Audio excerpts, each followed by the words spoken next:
Hey guys, welcome back to my channel. My name is Jessica Ward King, also known as the Stigma Crusher. And here in this channel, we deal with issues of mental health and mental illness from my twin perspectives as a person with lived experience of bipolar 2 disorder, as well as a person with a PhD in experimental psychology. Sound like your jam? You're more than welcome here. Please remember to subscribe, and if you want to be notified each and every week when I post, hit that notifications bell as well. Remember to like and share widely, as we'd love to add people to our community here. And with that, let's get into this week. So this is officially the Stigma Crusher 2021 Roundup. And what a year it has been. This is the year that saw me begin this channel, actually, back in the spring. I'm looking forward to celebrating our 1 year together this coming spring. But I have also been through the ringer this year. It's been quite a tough year for everyone, I realize, with the way that COVID has transpired and things have unfolded, with school closures and with all of the different measures that people have been having to undertake, people getting ill. Lots of us have lost folks this year. 2021 has really been a tough year. I know in terms of my own experience, I haven't been that touched by COVID, the virus itself, but very much by the restrictions that have been caused by it. I'm very fortunate not to have lost anyone to COVID yet, and hope that that will remain the case. But I have been in a very deep depressive episode since the beginning of COVID, so since March 2020. And this is the entire year of 2021 that I have spent in this episode.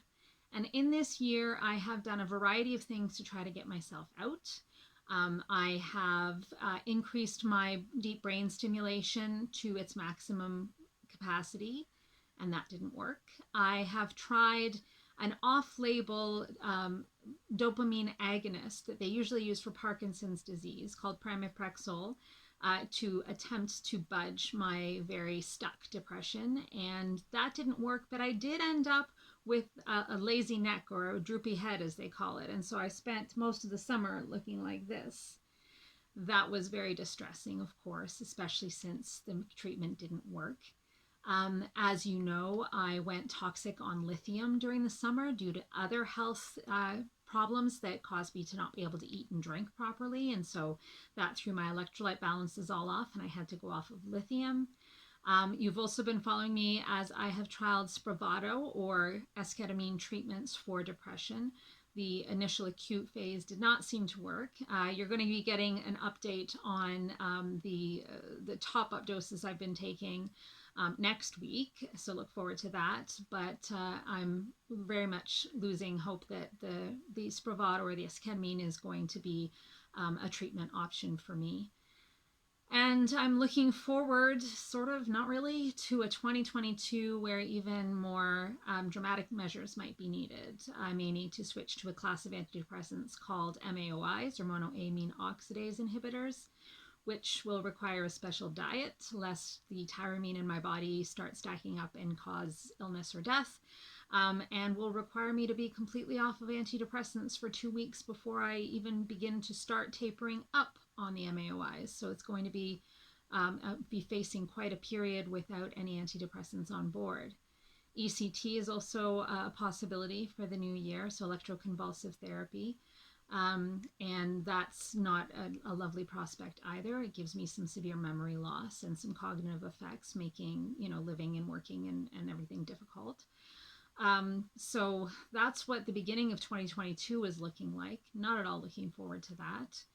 But if I'm looking back on 2021, I would have to be honest and say that there were some bright spots as well.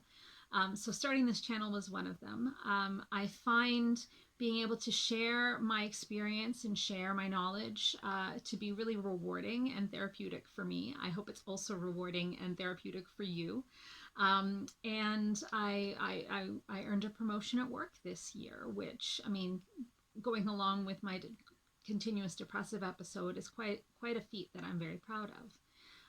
I have had spots where things have gone a little bit better than other spots, for sure. these past few months being a particularly dark spot for me.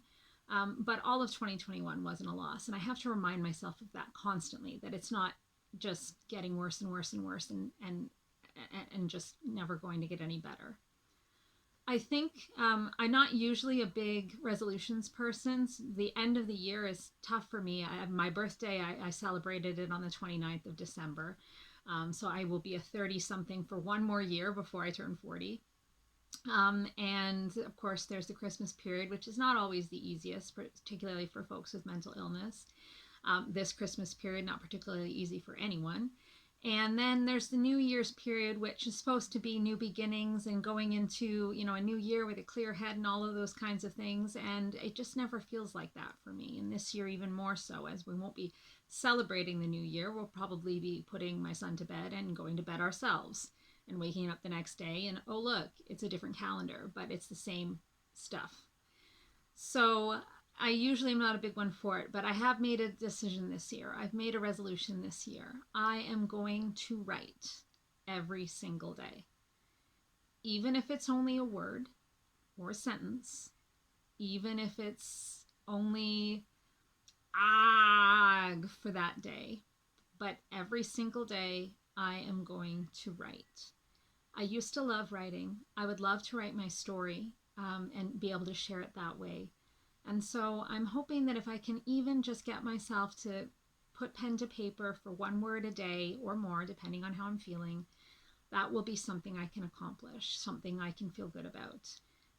A different way of perhaps you might want to call it journaling. I tend to not call it journaling because that journaling seems so daunting to me, but just simply putting pen to paper every single day. And I'm wondering if anybody else has any resolutions or any, mental health or health related ways of moving forward amid all this difficult time that you want to share. At this time, too, I'm starting to plan for content for 2022, and I would love it if you have any ideas of things that you think might be helpful to you or might be helpful to people that you know to see videos on, to hear content about. If you could place it in a comment down below, that would be most appreciated. I never seem to run dry of ideas, but I would very much like to, meet what you're expecting from this channel and to be able to share content that's really meaningful to you. So any ideas that you have. Fun ones, very serious ones that are more research-based and, information or education oriented, or ones that are just my lived experience. Whatever you would like to see, please do comment down below and let me know what it is. I hope to be able to continue to share with you my journey through all of these not particularly pleasant experiences, to make them more meaningful for myself, to make them, have some meaning and some importance, other than just continuing to try to, stab madly and blindly at my persistent depressive, treatment-resistant depressive episode. It really is meaningful for me, and I'd really like to make it meaningful for you as well. That is it for today. I didn't want to make a huge long one. Heading into a long weekend, I'm looking forward to a little bit of rest and getting ready for the new year and everything that comes with it. But please do comment down below. Let me know how you're celebrating your new year, how you are going into your new year, any resolutions you have, and of course, any content you'd like to see.